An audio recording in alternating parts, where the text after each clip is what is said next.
For purposes of recording, after you seeing all the hurricanes and all the other disasters, I figured I'd better start documenting my cars. This is September 7, 2019. This is my 1966 Mustang. I've had for just about 20 years, maybe a little longer. It was originally from Florida. I found it in Florida. I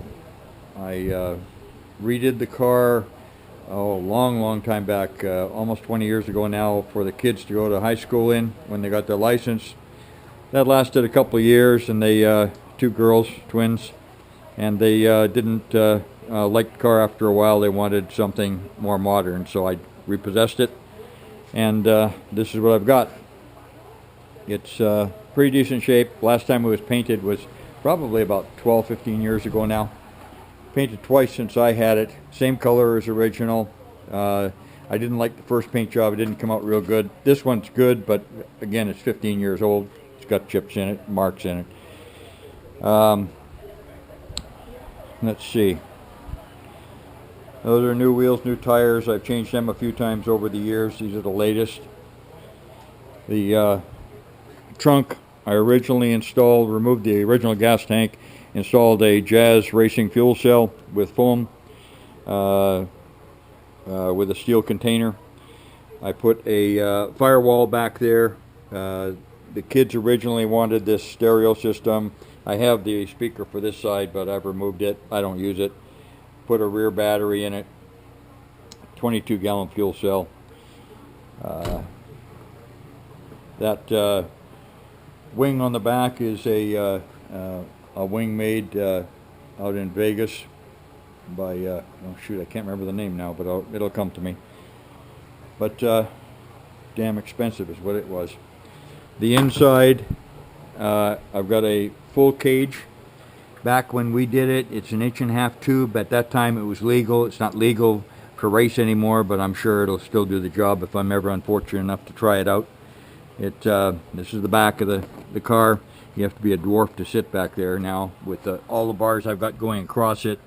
I have a fire bottle system. Right now I have the bottle out and in my track car right now, but I've got one fire outlet here, right here, that is for the driver. I've got another one under the hood in case of fire.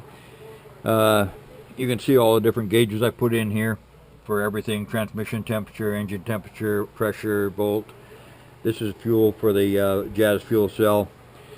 I got power windows in it. That was left over from when the kids, and you can see up there the full cage. And it's caged on the door. It notches into place when you shut it, so it's pretty secure. I put these vents in the hood because I'm going to be using the car. I hope to do a little bit of autocrossing, and I put installed a supercharger, and I had some heat issues, so I was dealing with that. Here, let me put this on here for 1 second.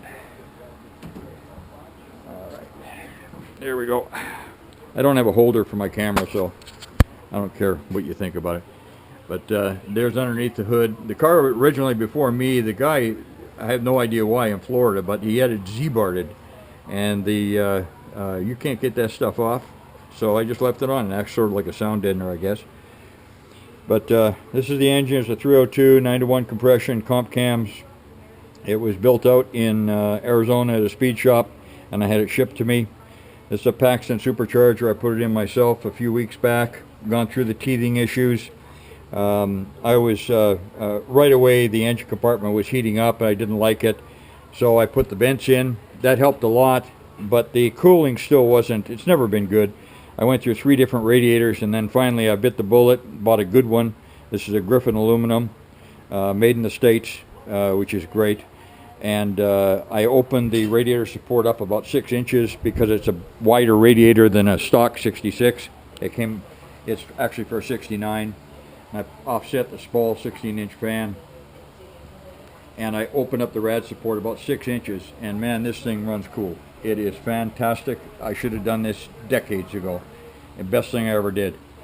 on the cooling end of it. Now it runs like in 170, 175, maybe 180 when I'm going up one of the mountains here on one of my test drives.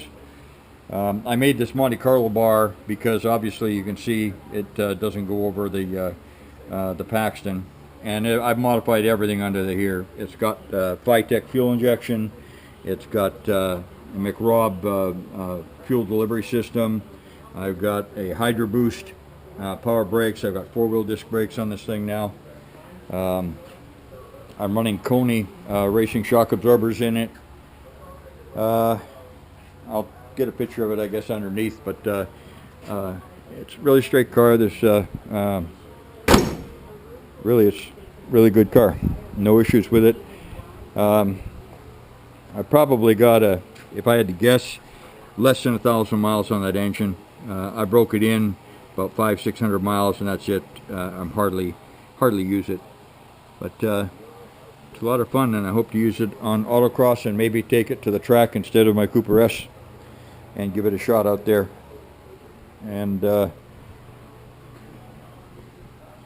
that's about it from on top.